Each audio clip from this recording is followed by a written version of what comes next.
مکہ کے ارد گرد کئی چھوٹے چھوٹے قبیلے مقیم تھے اور انہی میں سے ایک قبیلہ بنو اراش تھا۔ ایک شخص جو کہ بنو اراش قبیلے سے تعلق رکھتا تھا، اس کے پاس کوئی مستقل روزگار نہ تھا اور نہ ہی وہ اعلیٰ درجے کا کوئی تاجر تھا۔ تاہم اس دور میں کیونکہ تجارت کا پیشہ خاصا اہم ہوا کرتا تھا، لہٰذا اس نے بھی ویسا ہی کیا۔ وہ اپنے پاس موجود رقم کے مطابق اپنے قبیلے سے مویشی خریدتا اور مکہ چونکہ بڑے بڑے سردار وہاں موجود تھے تو انہیں لا کر بیچ دیا کرتا تھا۔ یہ کام اس کا معمول بن چکا تھا اور وہ اکثر جانور مکے کے بازار میں لا کر بیچتا۔ کسی بدبخت نے اسے یہ بھی کہہ رکھا تھا کہ نعوذ باللہ یہاں پر ایک جادوگر ہے، بس تم اس کے بہکاؤ سے بچ کر رہنا۔ اس نے نبوت کا دعویٰ کیا ہے۔ اب اس تاجر کے لیے یہ جگہ نئی تھی اور اس لیے اس نے اسے بتانے والے شخص کا یقین کر لیا اور مزید کوئی سوال نہ کیا۔ ایک دن وہ تاجر اپنے ہمراہ 2 بہترین اونٹ فروخت کے لیے لایا، لیکن اس کی بدقسمتی کہ اس دن اس سے وہ اونٹ ابو جہل نے خرید لیے، اور جب قیمت ادا کرنے کی باری آئی تو کہنے لگا کہ کل میرے گھر آ کر پیسے وصول کر لینا۔ تاجر نے کہا کہ میں آپ کا گھر کہاں تلاش کروں گا؟ ابو جہل نے اسے اپنے گھر کا راستہ سمجھایا۔ خیر وہ بیچارہ مرتا کیا نہ کرتا۔ ابو جہل کی ظالمانہ سردار کا کچھ علم تو تھا ہی، اس لیے اس نے زیادہ زور نہ دیا اور اگلے روز قیمت لینے پر راضی ہو گیا۔ مکے میں اس تاجر کا کوئی نہ تھا، کوئی گھر نہ ٹھکانہ۔ رات اس نے گلیوں میں گزار دی۔ اگلے صبح وہ ابو جہل کے گھر پہنچا، دروازے پر دستک دی۔ ابو جہل باہر آیا۔ اسے دیکھ کر اس شخص نے اپنی قیمت کا تقاضا کیا تو وہ کہنے لگا کہ ابھی میرے پاس پیسے نہیں، تم کل آ جانا۔ وہ تاجر بہت مایوس ہو کر گیا۔ اگلے روز بھی ایسا ہوا۔ بالآخر 3 دن تک ابو جہل کے دروازے پر جاتا رہا، لیکن ابو جہل نے اس کی قیمت ادا نہیں کی۔ اسی طرح 3 دن گزر گئے اور چوتھے روز وہ ابو جہل کے دروازے پر گیا اور بات کو ذرا زور دے کر کہا کہ جناب میں 3 دن سے بھوکا ہوں، گلیوں میں رات بسر کر رہا ہوں، میں یہاں پر بیگانہ ہوں، میرا یہاں اپنا کوئی نہیں اور میرے پاس واپسی کا بھی کوئی ذریعہ نہیں، مہربانی فرمائیے میرے جانور کی قیمت دے دیں، چل دفع ہو جائے یہاں سے، میں تمہارے پیسے نہیں دوں گا، جس سے ملے لے لینا۔ 3 دن مسلسل انتظار، بھوکے پیٹ کے ساتھ محنت کے پیسوں کی ادائیگی سے اس کو کوڑا جواب مل گیا تھا۔ اس کی سمجھ میں نہیں آ رہا تھا کہ میں کیا کروں۔ آس پاس کے لوگوں سے پوچھنے لگا، کوئی مجھے بتا دو کہ مکہ کے سردار کہاں ملیں گے تاکہ میں ان سے شکایت کروں، شاید وہ میری مدد کرے۔ اسے بتایا گیا کہ خانہ کعبہ میں چلے جاؤ، جو مکہ کے سردار وہیں پر موجود ہوں گے۔ وہ پوچھتا پچھاتا خانہ کعبہ کے پاس گیا تو تاجر کہتا ہے کہ میں حرم شریف میں داخل ہوا تو دیکھا کہ ایک ٹولی میں ابو سفیان، عتبہ و شیبہ دیگر سرداران بیٹھے ہیں۔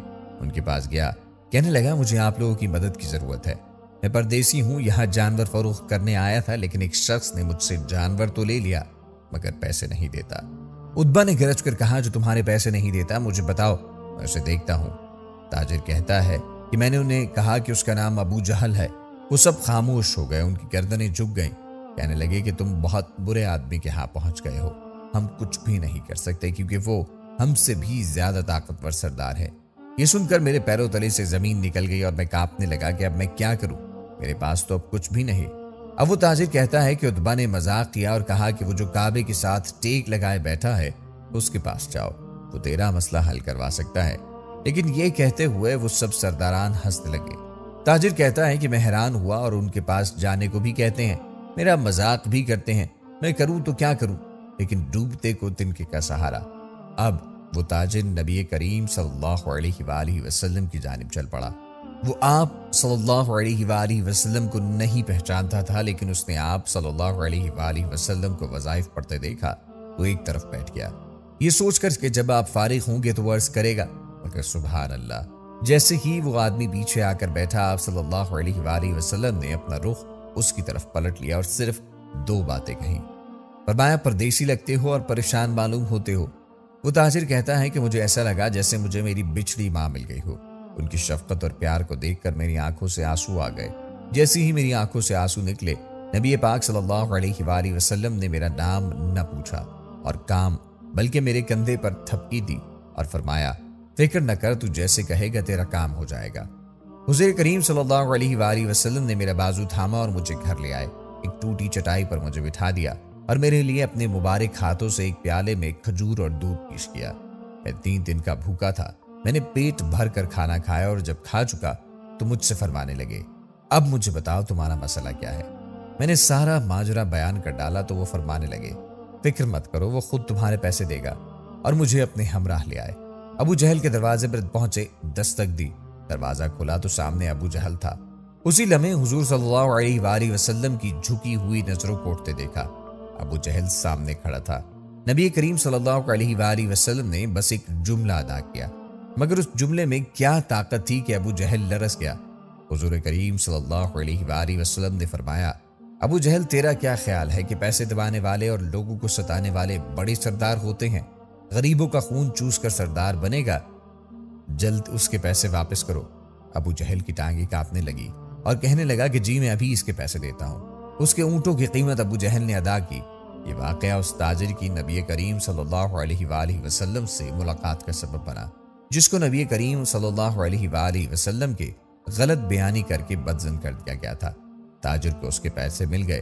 اے مہربان انسان، آپ کون ہیں؟ آپ کا نام کیا ہے؟ نبی کریم صلی اللہ علیہ وآلہ وسلم نے فرمایا، چھوڑیے جناب، آپ کا کام ہو گیا ہے، آپ جائیے۔ وہ تاجر کہتا ہے کہ جیسے ہی میں پلٹا، مجھے راستے میں مکے کا وہی آدمی ملا جس نے مجھے بتایا کہ مکے میں ایک جادوگر رہتا ہے۔ اس نے میرا ہاتھ پکڑا اور کہا کہ ارے بھائی، تو اس جادوگر کے پاس کیسے پھنس گئے ہو؟ یہ تو وہی جادوگر ہے جو اپنے آپ کو نبی مانتا ہے۔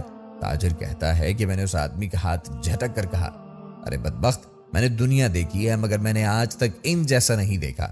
اس کے بعد تاجر پلٹ کر حضور صلی اللہ علیہ وآلہ وسلم کے پیچھے جاتا ہے، ان کے پاؤں سے لپٹ جاتا ہے اور کہتا ہے کہ میں اقرار کرتا ہوں کہ آپ اللہ کے سچے رسول اور نبی ہیں، مجھے بھی اپنے دین میں شامل کر لیں۔ اسی طرح نبی پاک صلی اللہ علیہ وآلہ وسلم اس کو کلمہ پڑھاتے ہیں اور وہ مسلمان ہو جاتا ہے۔ اس واقعے میں ہم سب کے لیے بہت بڑا سبق موجود ہے، وہ یہ کہ اس کے پیسے مل چکے تھے، وہ جانے والا تھا، لیکن جس چیز نے اس کے دل پر اثر کیا وہ تھے نبی پاک صلی اللہ علیہ وآلہ وسلم کے اعلیٰ اخلاق، آپ کا اعلیٰ کردار اور آپ کی بے پناہ شفقت۔